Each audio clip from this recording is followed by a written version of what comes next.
Hey, and welcome to The Explainer. Today we're tackling one of those social mysteries that is just timeless. How can you really tell if someone is into you? All right, let's just get right into it. Because let's be real, we've all been there, right? That kind of confusing, maybe a little anxiety-inducing situation where you're just trying to figure out what their signals mean.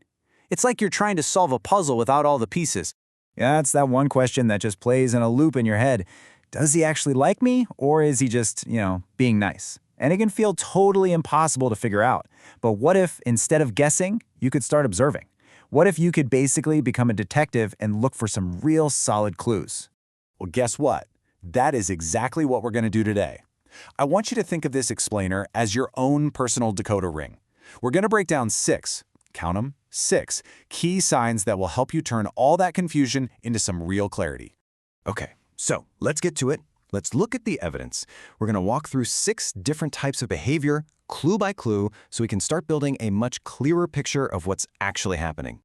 All right, sign number 1. This one is huge and it's often totally subconscious. It's all about body language. Way before anyone says a word, our bodies are already talking. And if he's interested, trust me, his nonverbal cues are probably shouting it from the rooftops. So just think about how this all works together, right?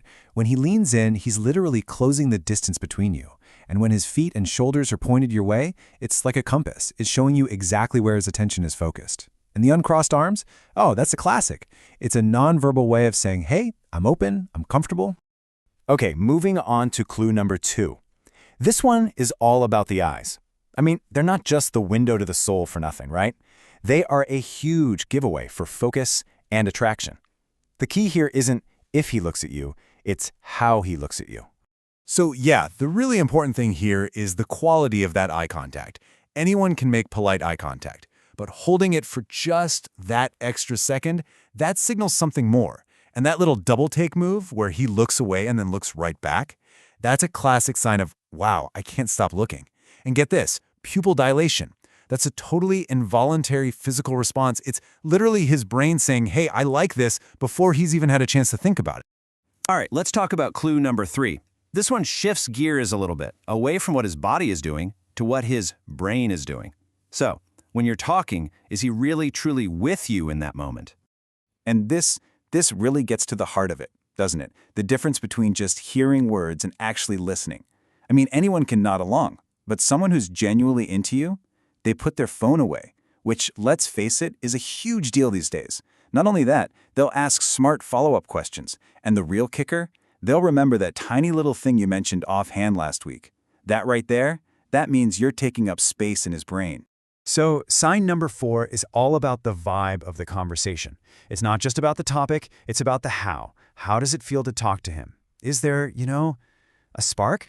And this is a really important point. We're talking about light, playful teasing here, a way to kind of build an inside joke and a special connection.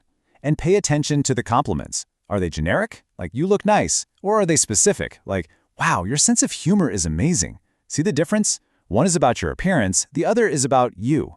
The whole goal is for the conversation to just feel fun, easy, and leave you both feeling kind of buzzed. Okay, on to clue number 5. This one boils down to 2 words, effort and initiative. So the question is he just kind of passively hanging around, or is he actively, intentionally trying to be in your orbit? This is where you see a real shift from, oh, we happen to be in the same place, to he's making an effort. Like, in a group, does he always seem to find a reason to stand next to you?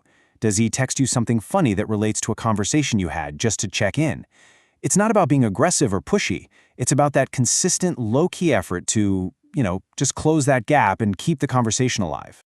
And now for our final sign, number 6. And honestly, this one might be the biggest tell of all. This is where things can shift from just fun and flirty to something that has real potential.